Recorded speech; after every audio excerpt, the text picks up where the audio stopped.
Wait.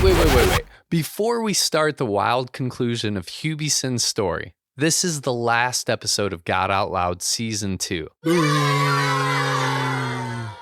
We need to raise $14,900 to make Season 3 happen.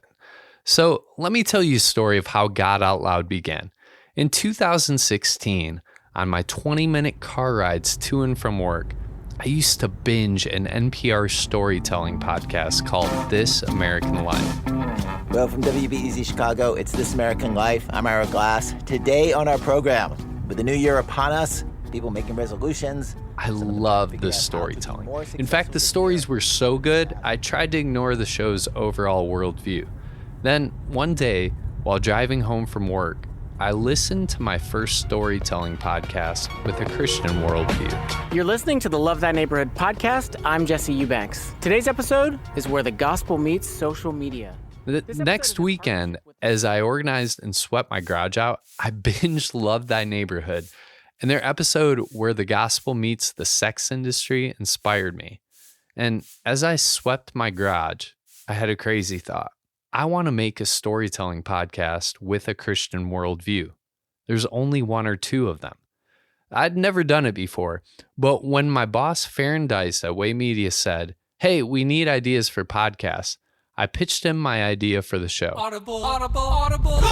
He liked it, and he asked me to make a pilot episode. Because I had no idea what I was doing, I spent probably 200 hours writing it, producing it, and mixing it. But when Farron heard it, he said, "This is the best thing our company has ever made."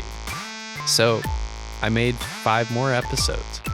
The show averaged around 4,000 to 5,000 downloads per episode, which was pretty great for a new show, and we charted on Apple Podcasts. Then, after a change in leadership, Way Media decided not to continue the podcast due to production costs. They also chose not to let me work on the podcast on my own. And after some back and forth, they fired me. And to be honest, I was pretty hurt by the situation and pretty angry. And I almost quit podcasting for good. But at a podcast conference in Nashville, I met Larry Robinson. When we met yesterday, I knew something was special. He owns Kazukian Podcast Network in Memphis, Tennessee. I honestly feel like you are about to receive a breakthrough that you can't even understand. You worried about what someone took from you, but you don't really understand what our Father's about to give to you. He made me promise not to give up, and he even gave me an interview. God spoke to me clearly, and it was so loud inside the car. I know it sounds crazy, but it really was, and it was painful to my ears. The episode was called God Spoke to Larry. Larry said, "You're tripping." I didn't want to give up, but I had no money, so I prayed, "Lord, if you want me to make God Out Loud, I need $5,000 to make season 1. I didn't tell anybody about my prayer. The next day, though, my dad called and said, "The Lord told me to give you $5,000. Yeah. So I made 4 episodes of God Out Loud and ran out of money. And no more money came, no matter how hard I prayed for it. Then I decided I got to find work. So I found work at a hat store and a liquor store and even applied to Chick-fil-A. Then through a series of events I don't have time to explain, another media company owner, Steve Strang of Charisma Media, met me at the National Religious Broadcasters Conference in Nashville. When he asked me what I did for a living, I said, "I work at a liquor store."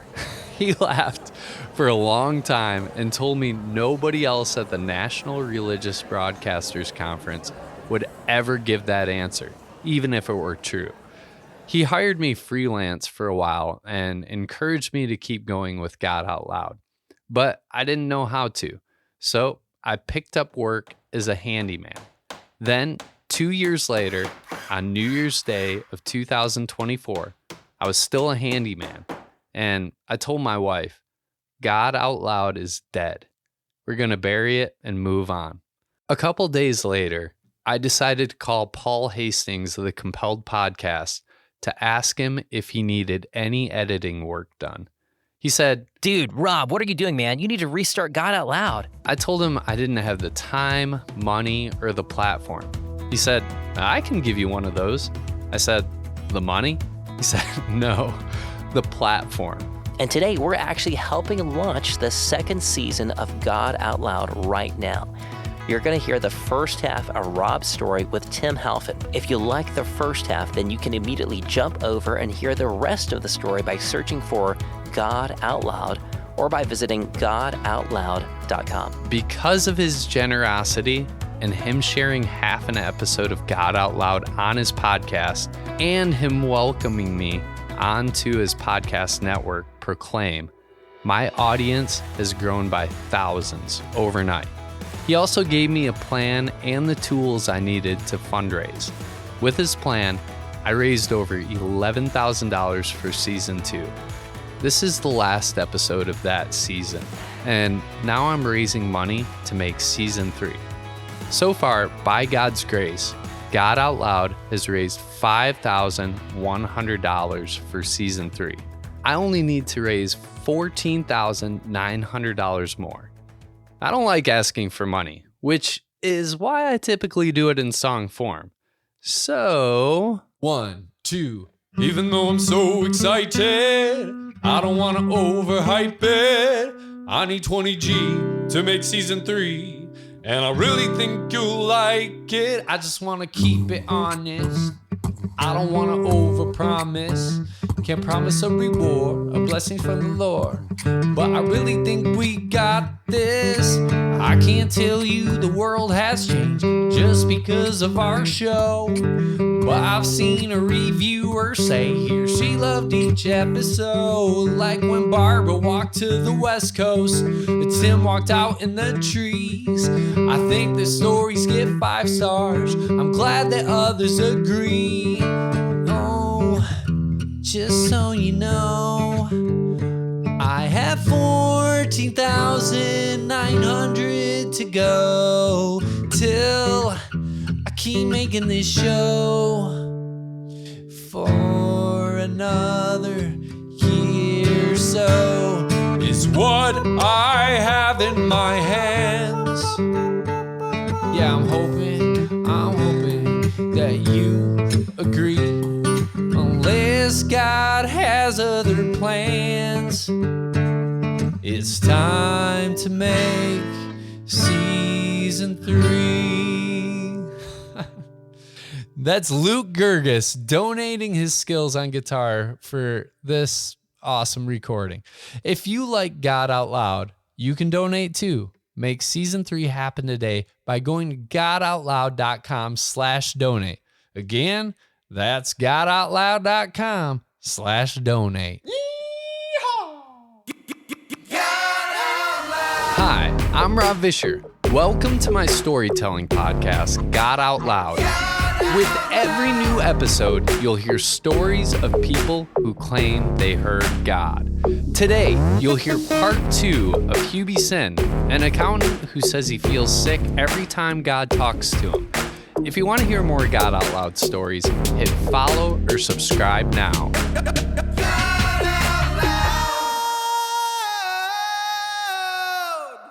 My sister was very sick, my older sister. She had stomach cancer. We were estranged for a long time. And then she called me one day out of the blue and she's like, "I'm dying." And I went, "Oh." So she's like, "Can you come see me?" And I was like, I got to do it. She's not doing well. This is where we left off with Hubie last episode. If you haven't listened to episode 7, go back and listen now. It's titled, God Told Hubie to Call an NFL Player and Prophesy. And trust me, it's a really cool story and it'll give you way more context for how Hubie says God talks to him. If you've already listened to it, perfect. Take a second to guess what happens next to Hubie. Now that you've guessed, get ready to be wrong. I booked a flight, and my flight was booked for Friday. I was going to do Friday, Saturday, fly back Sunday. The weather got really bad here. There was a nor'easter, so my flight, I kept getting bumped to the next flight, and finally, they said I was going to be on the last flight out on that Friday, and I would fly into North Carolina and switch. But there was no flight there. The flight was going to be the next day, and I'm like, I don't want to spend the whole night in the airport. So I stayed home and I worked through the night, and I took the first flight out on the Saturday. I get to the airport. It's early. It's the first flight. I think it was like 6 o'clock or something. I don't really remember. I just remember the ticket counters were closed, so you couldn't check your bag in. So I had to wait. I caught the flight. It lands in North Carolina. I'm dead tired. You know how when you're so tired, you're dizzy? My stomach's not feeling well either because I'm just feeling horrible. I'm upset because I should have called my sister earlier. I'm upset because I'm tired. I didn't sleep. And I'm just upset the fact that she's dying. So I went and got a cup of coffee, sat down. And if I sit down, I'm having my coffee. And now I can drink a cup of coffee and go right to sleep. It doesn't bother me. So I'm drinking the coffee, and all of a sudden the Lord just kept kind of badgering me. And I went, no, this is not happening. And then the urge just keeps coming on and on and on. And I'm like, no, I'm speaking to the Lord internally. No, I'm having an argument. No, I don't feel well. This isn't right. I'm tired. How can you ask me to do this now? I don't want to do it. And so I turned my headphones louder.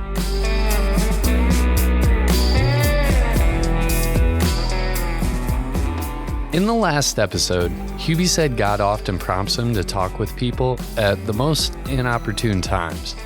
This was one of those times. But finally, I'm starting to feel worse. So I was like, okay, at least let me check it out. So I look over, and it's one of the religious Jewish people, the long black garb with the beard. And I'm just like, something's wrong. Something's wrong. So the more that my stomach is kind of turning, I'm just looking at him and I'm like, this doesn't fit. I know you came already. He's waiting for you to come. It just doesn't work. And the Lord just kind of just badgering me. So finally I was like, okay, let me just test this thing out. Let me just at least see. So I put my arm around the broken chair and I just stare at him. So he turns and looks and smiles at me, and I didn't know what to say. So I went, what's a good word? I had no clue what to say. And he goes, God loves you. So we just start talking, and he's like, what are you doing? I said, I'm on my way to see my sister in Dallas. I go, what are you doing? He's like, oh, well, I'm going to Dallas. I'm going to speak at Promise Keepers. And I was like, oh, I went to that once when it was at Shea Stadium. So he's like, yeah. So he goes, my name's Jonathan. I was like, oh, my name's Hubie. And he goes, I have a radio show. And I was like, oh, so what's your radio show? He said, The Two Nice Jewish Boys. I was like, oh, I remember that. I used to listen to you. And he goes, you used to listen to me. What happened? And I was like, oh, sorry, I stopped listening. We're just kind of conversing back and forth. And finally, my stomach just flares up again. Because when I said I'd do it, it kind of stops. So my stomach started to flare up again, and they're calling us to the gate. It was like, nice talking to you type of thing. Just two travelers. And then all of a sudden, the Lord's like, you need to talk to him now. I really feel like I got hit in the stomach, like really bad. So he's getting up, I'm getting up, and all of a sudden I went, you can't get up. And he's like, what do you mean? And I said, I need to talk to you. At the time, Jonathan wasn't a household name, but he was a semi-well-known speaker and radio host recognized by a niche audience of men and Christian talk radio listeners.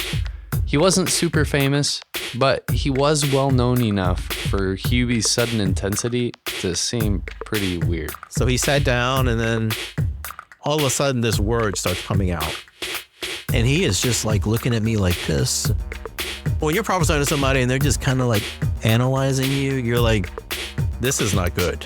And then he goes, you're done? I go, yeah, I'm done. He goes, okay, when we go on this flight, you're on this flight, right? I went, yeah, I'm on this flight. He goes, when we go up, I'm going to come looking for you. And I'm like, oh my gosh, what did I get myself into? Because he's going to come look for me. And airport security, I'm thinking worst case. And he goes, when we go up, I'm going to come find you because you have to tell me again. I went, tell you what? What you just told me. It's life or death. I went, I don't even know what I said. He goes, but you have to tell me. And I went, it doesn't work that way.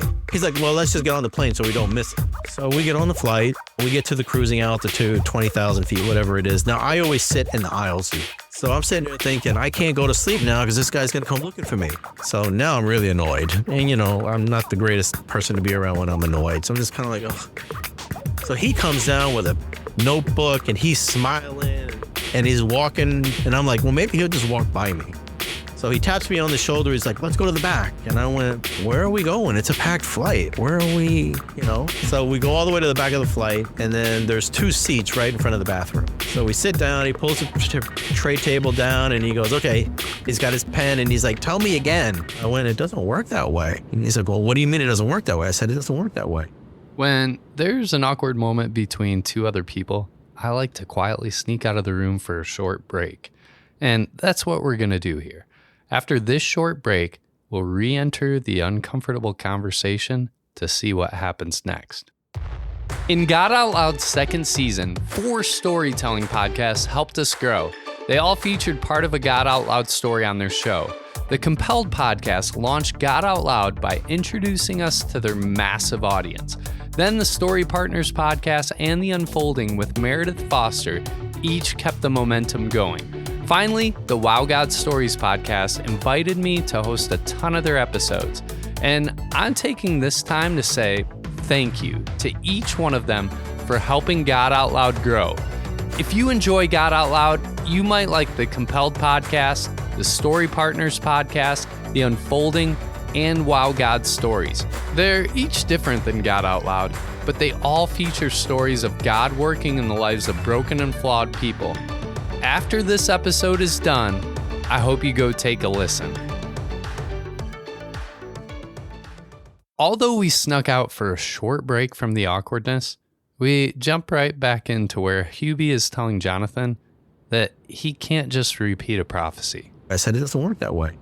He's like, so you can't tell me? I went, no, it just doesn't. So he goes, well, let's pray. No, I didn't feel like praying, but he's like, let's pray. So I was like, okay, we start praying. He starts speaking in tongues. I start speaking in tongues. People around us were kind of looking at us, that type of thing. Because I guess we got kind of motivated. So then all of a sudden it starts coming back. So he starts writing everything down. And then it finishes. And then all of a sudden we hit bad turbulence. And the plane is going like this. And he looks to me and he goes, don't get offended. How accurate are you? I went, so far, nobody's complained. I'm been pretty accurate. So I tell him about, the football player, because that had happened. And he's like, I don't watch football. It's a pigskin. It's not kosher. I started laughing. The plane is going back and forth like that. And everybody's like, ooh, wow. He goes, we got nothing to worry about. This is going to come true. We got no problems. So I was like, okay. So, then he starts asking me questions. How do you feel? And stuff like that. Because he starts analyzing me. I tell him I get sick. I tell him this. He goes like Jeremiah. He's comparing me to all these prophets. And I'm like, this is whatever. It's kind of just, I'm not going to think about it. We land. He's waiting for me at the gate. And I'm like, I thought it was done. I thought I did my thing. And he goes, I want to do something for you. I went, no, I'm fine. I'm good. He's like, no, I want to do something. I go, no, I'm good. So, he ends up praying for me in the airport. We said we'd keep in touch. And then I think it was probably around 6 months later, he sent me an email. In the email, Jonathan asked to talk with Hubie on the phone. And then we chatted. Basically, he asked me if I could introduce him to Steve because he didn't have a publisher for this book that he had written. Jonathan asked Hubie to introduce him to Steve Strang, the owner of Charisma Media.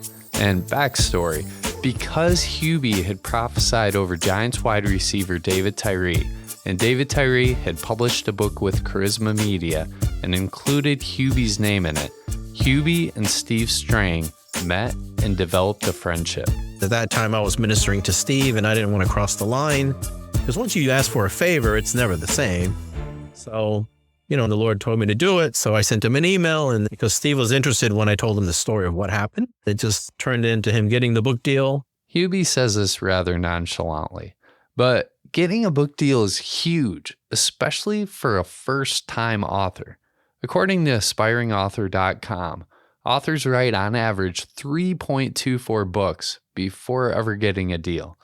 Because of God working through Hubie, though, Jonathan got a book deal first try. Before we get too far, though, let's hear what Jonathan remembers about their meeting in the airport. This is from a talk he gave at El Shaddai Ministries. When I wrote the book, it literally wrote itself. It was rapid fire. When I wrote it in the way you read it with a prophet talking, it just went like nothing, and it was done. And then I had to figure what next. Most books never get published, and people tell me it doesn't happen. The week that I finished it, the week that I wrote it, I'm on a plane heading from New Jersey to Dallas, because I'm going to speak at Promise Keepers. It stops in Charlotte, North Carolina, and there I pray, I bow my head, I said, Lord, I just finished this book. I said, this is of you, it's not of me. You did it, so you have to bring it forward to the nation, not me. You do it, not agents, not publishers, nothing. It's got to be by the hand of God that you have to do it. So I pray that prayer, and I look up. I open my eyes, there's a man, I look, he's sitting to my left.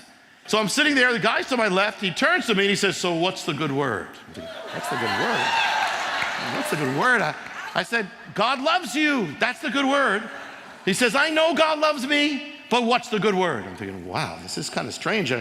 So I'm sharing, I'm witnessing to him, and he's witnessing to me. We're both trying to get each other saved. Finally, he turns to me and he says, Jonathan, he says, you have written a book. This book is of God. God did it. God is going to do it. God will send it forth. God will do it by his hand. It's going to be like suddenly you're here, and suddenly people are going to know you like that, because God's going to do it, because God's going to get this word through. It's going to be by his hand. He literally hands me, I don't always share this, he hands me $100. And he says, God's going to multiply your ministry 100 times over. Like I said earlier, Jonathan already hosted a radio show and spoke at Promise Keepers conferences. So God multiplying Jonathan's ministry 100x seems at best exaggerated, or at worst a complete lie. It seems that way until you look at the numbers. According to Charisma Media, after its release, Jonathan's book spent 100 consecutive weeks on the New York Times bestseller list. It also sold over 2 million copies and stayed on Amazon.com's top 100 bestseller list for more than 6 months. As I record this podcast, over 1.1 million people subscribe to Jonathan's YouTube page, and he commands speaking fees of $10,000 to $20,000. On top of all that, all 8 of his follow-up books became New York Times bestsellers. One of those 8 became a New York Times bestseller as I was writing this episode in late 2024.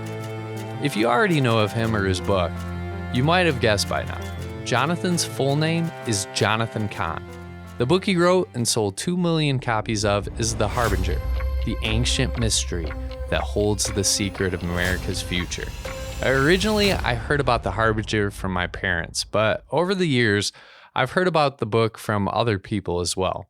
This is Lynn Halfin, the better half of a couple I had on God Out Loud for an episode called God Told Tim to Look for a Missing Child. Here's Lynn talking about Jonathan's book and the effect it had on her. So we read a book by Jonathan Cahn called The Harbinger. There's 4 or 5 of us ladies, and it was all about the 9/11, how God shows us what's going to happen. And we knew, we could tell with what was happening in politics that things were happening in America. And we were afraid. And so we said, look, we need to seek God's face. I really don't know how many people were deeply impacted like Lynn by The Harbinger, but I do know people who were. People from all walks of life who had never heard of Jonathan Cahn before his book. I haven't read the book in a long time, and I haven't interviewed Jonathan, so I can't even attempt to tell you about my impressions of either. But I do want to talk about the chances of Hubie meeting a stranger in an airport, somehow knowing or guessing that stranger has written a book, and accurately predicting that book will get noticed, make him famous, and that his ministry will increase 100x, which ended up being an understatement. Jonathan Cahn's ministry grew rapidly after the book release, and because Jonathan told the story of Hubie in public, Hubie's ministry grew as well. But Jonathan wasn't the only celebrity who told stories about Hubie. Here's an excerpt from the country star Scotty McCreery's audiobook, Go Big or Go Home. While on the Paisley tour, we have the opportunity to meet a really interesting guy. We're in Camden, New Jersey, just across the river from Philly. Brad's set has ended, and it's loadout time. My family and I are sitting around the dressing room when we get a knock at the door. A guy with graying hair enters. You don't know me, but my name is Hubie Synn, and I want to share something God has laid on my heart. Hubie knows quite a bit about guitar amps and was a backstage guest that night. It turns out he is a traveling minister, author, and CPA who is said to have a prophetic gift. Hubie shares that God has great plans for me and that I should keep the faith. He looks over at Ashley and tells her the same thing. He tells her it won't happen as quickly for her, but God is going to do a work in her life also. Wow. When he finishes, there isn't a dry eye in the dressing room. In this tough business, it's exactly the sort of pep talk we all needed. So here's a brief backstory about why Hubie was backstage with Scotty McCreery. Hubie's an accountant, but he's also a guitar player / former worship leader. As a joke, one day years ago, his buddy told him to call a number to order his dream amp. Hubie called the number, and Ken Fisher, one of the most legendary designers of guitar amps, answers the phone. Hubie is shocked. But since they live close, Hubie befriended Ken, and before Ken died, he gave Hubie a 3-year education on how to make guitar amps sound better. During the last years of Ken Fisher's life, Ken also designed an amp specifically for Brad Paisley. One day, Brad posted on Twitter about how good his amp sounded, and as a joke, Hubie tweeted back, I can make it sound better. And he's like, oh, do tell. And I was like, oh, I think you're going to be in town. So the next thing I know, he follows me, he DMs me, and he's like, oh, when you come see me, I'll show you the amp, and you say you can make it sound better, show me. So I did, and he was like, wow, you didn't even spend much time with it. So that started our friendship. Because I was there hanging out backstage, because he came to town, Scotty McCreery was there, and my wife had said, he's a Christian. I went, okay. I mean, you ask a lot of people, they say they're Christians, so it's like, whatever. I see that he's in his dressing room with his family, his mother, father, and sister. And the Lord's like, go knock on the door, go that way, go that way. I'm like, no, I am not, because if I mess up, my friendship with Brad is done. I mean, I can't do that. And then I was like, it just kept kind of, and then I started to get sick. And I went, okay, I better do this. So I knock on the door, the mother opens up, and she's like, hey, come on in. It's like they knew me. Okay, I come, I sit down, we're gathered around the tables, and they're probably wondering why I was there. And I went, oh, well, I'm a friend of Brad, I work on his amps, and I'm kind of like creating small talk because, I knew I had to show up, but I didn't know, nothing started to happen yet. So, and then all of a sudden it kind of started. So I prophesied to Scotty and his sister, and I think the parents too, I don't remember, but we're still in contact. By then, Hubie had appeared in David Tyree's book. He was instrumental in Jonathan Cahn's writing career, and now he appeared in Scotty McCreery's autobiography. It was only a matter of time before a publisher asked him to write a book about his experiences, and Steve Strang from Charisma did just that.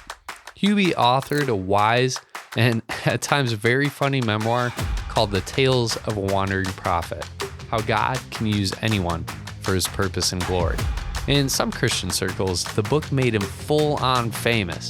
He appeared on a lot of Christian talk shows, and people started to recognize him in public, which, true to form, Hubie did not like. There was one time in the grocery store, some lady came up and started talking to me, and I live in a little town, and I'm sitting there thinking, where do I know this lady from? She's like, how's Vicky? How's the kids?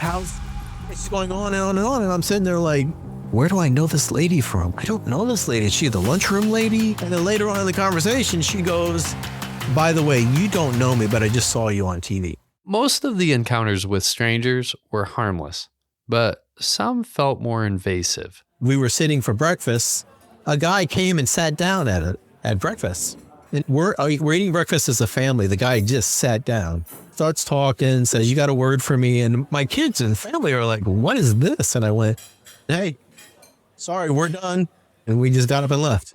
It's good and it's bad. I mean, I can't complain because it's God's work, but I don't really like the notoriety of it all personally because my temperament is a melancholy, so I just like to be by myself. God wasn't honoring Hubie's wish to be left alone. Talk shows kept inviting him to be a guest. Established celebrities and authors were mentioning him in their books, and his family was even offered a TV show. I discussed it with the kids, and the kids didn't want it because they saw what I go through. So they don't want any part of it. They've seen how it can be kind of tough because you can't really be rude to people, or at least you try not to. And it can happen at any time that they know who you are. Although Hubie turned down a lucrative family reality show contract that would have paid his bills and topped off his kids' college funds, God used him to speak meaningful words to the producers who pitched the idea. And even though his notoriety seemed semi-annoying to him and his family, there were some perks. He told the band Switchfoot they were going to win a Grammy for their album Hello Hurricane. And that year, after cutting ties with their record label, they unexpectedly won their only Grammy ever. The guitar player, Drew Shirley, he sent me a clip when they were announcing it. So I actually made me feel like I was there when they won, because they were announcing the nominees and they said, and the winner is Switchfoot, and everybody goes, yeah, he taped that and sent that to me. That was pretty special.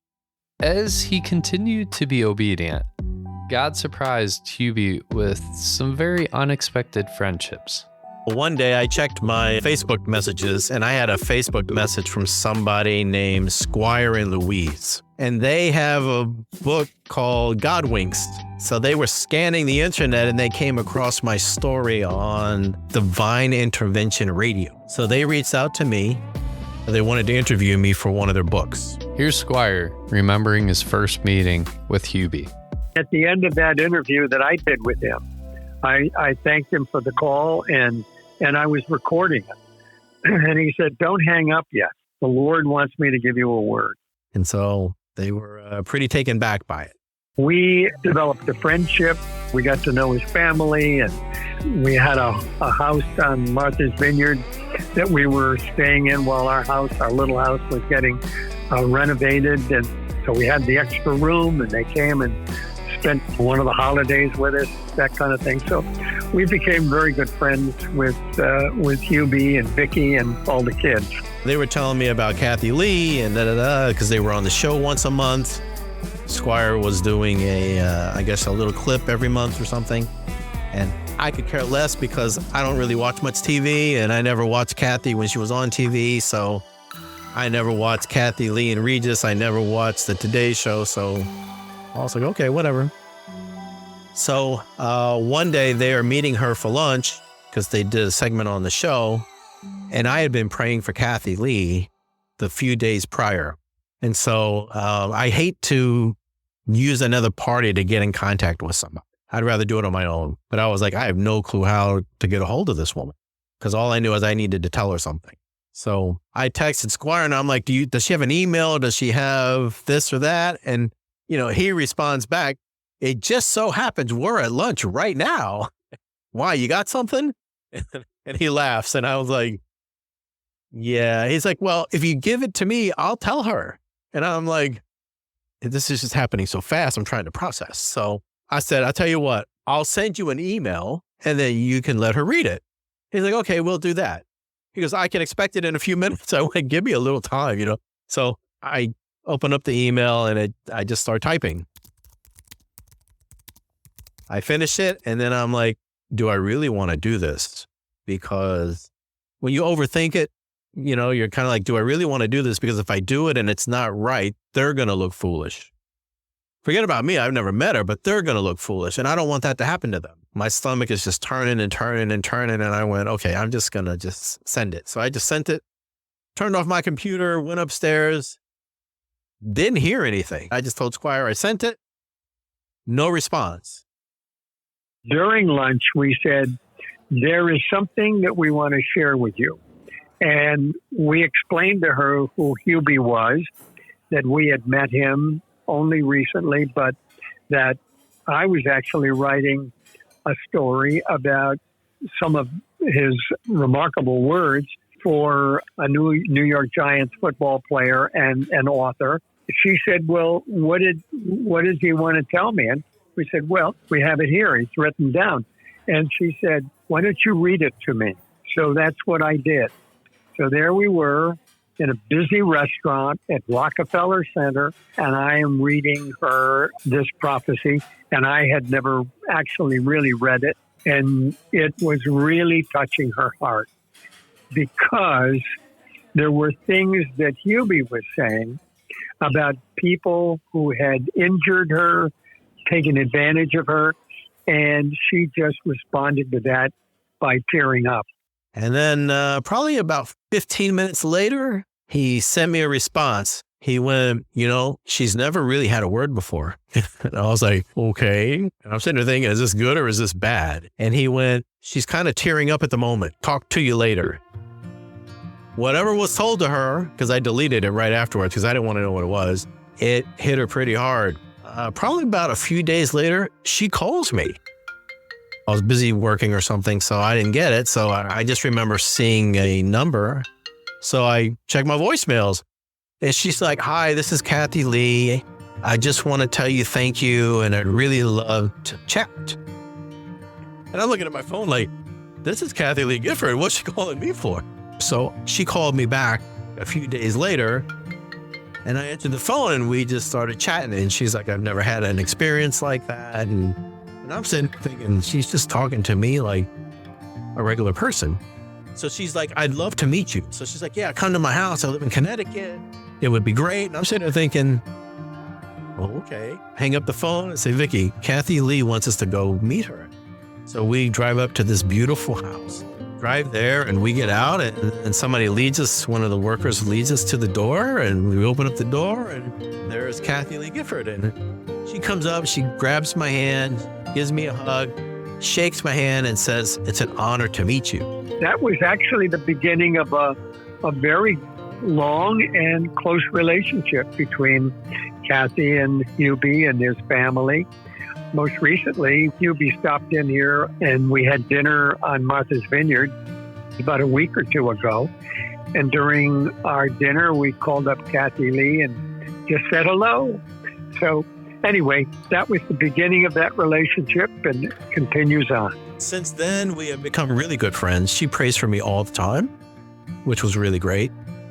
And she calls me just to check on me. And I never thought I would have a friend like that, but she's a real true friend. Hubie and Kathie Lee are such good friends that she included the story of how she was introduced to Hubie in her book. Yep, he appeared in another celebrity's book. This is Kathie Lee reading an excerpt from her book, The Jesus I Know. And to be clear, this book is written as a series of interviews. And in this excerpt, she's interviewing and talking to Hubie. As I remember, you told me that somebody was coming against me, but God was going to overcome, and it was all going to be reconciled. It turned out the person coming against me was Howard Stern, and yes, it was reconciled. I prayed for that man every single day. Then 30 years later, he asked me for forgiveness. Some of these things take a long, long time. You and I became friends through that, and the Lord gave you words of tremendous encouragement. Every single thing you have said to me over the last 5 or 6 years has come true. And you always say at the end of your message, but it's not going to be what you think. At the beginning of Hubie's story, God told him to quit his job as a CFO of a fashion company, where he got a small sense of connection with famous people. Back then, it mattered to him. The brushes with fame boosted his ego, and it was hard to give up, but he did. Now, he doesn't just brush shoulders with famous people. He gives prophetic words to them, and he's friends with them. But he doesn't just befriend or give words to famous people. How do I know? Well, I'm not famous. And at the end of our interview, this is what happened. Is this still recording? It's going to be edited, right? All right. So I'm not feeling well, okay? So I have to do this, okay? You ready? I know you weren't expecting it. You weren't asking, so, okay? And that's the good thing, okay? Put your hand on your chest. Okay? First, God. I'm not going to share what he said, but I can tell you that just like Kathie Lee Gifford, I teared up. And just like David Tyree, I told him he mentioned things that he couldn't have known. And after his word, I can understand why a guy fell over in the restroom yelling, "Hallelujah, praise God." I didn't do that. But as a journalist, it's hard for me to remain cynical. When a man accurately tells me what I was like as a child, my deepest feelings and motivations, and specific thoughts I've never told anyone about. When I showed my wife the recording of the word, she just said, "So this is one of your good friends, right? You've known each other for a while?" I said, "No. I've only emailed him and talked to him once on the phone to set up this interview." She smiled sarcastically and tried to get me to admit I was joking. But when she realized I was serious, she said, "How did he know?" Thanks for listening. If you like this story, hit follow or subscribe now. Also, please give our show a 5-star review on your podcast app. Doing so helps other people find it. And if you've heard a story you want to share with me, go to godoutloud.com, scroll to the bottom, and hit record. The theme song is written by me, Rob Vischer, and produced by Nashville Venison Chili chef Joe Fry. Thanks to Squire Rushnell of Godwings fame and Hubie Synn for your time and interview. And thanks to Stephen Strang of Charisma Media for connecting us. If you love this show, show us some love and text this episode's link to your friends. Thanks again for listening to...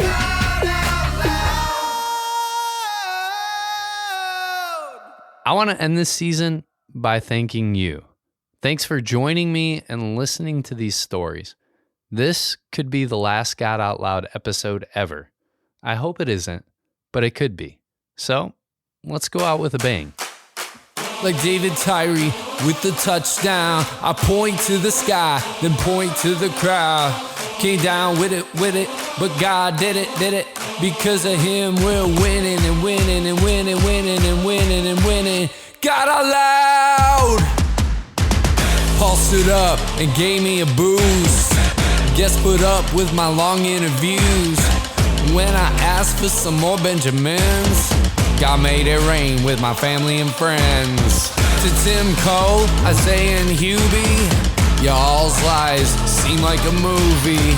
Years in the future when you listen to this, Barbara's life probably is. Since I am the host, let's raise a toast to all of the people who've given the most. Team God Out Loud, let's go!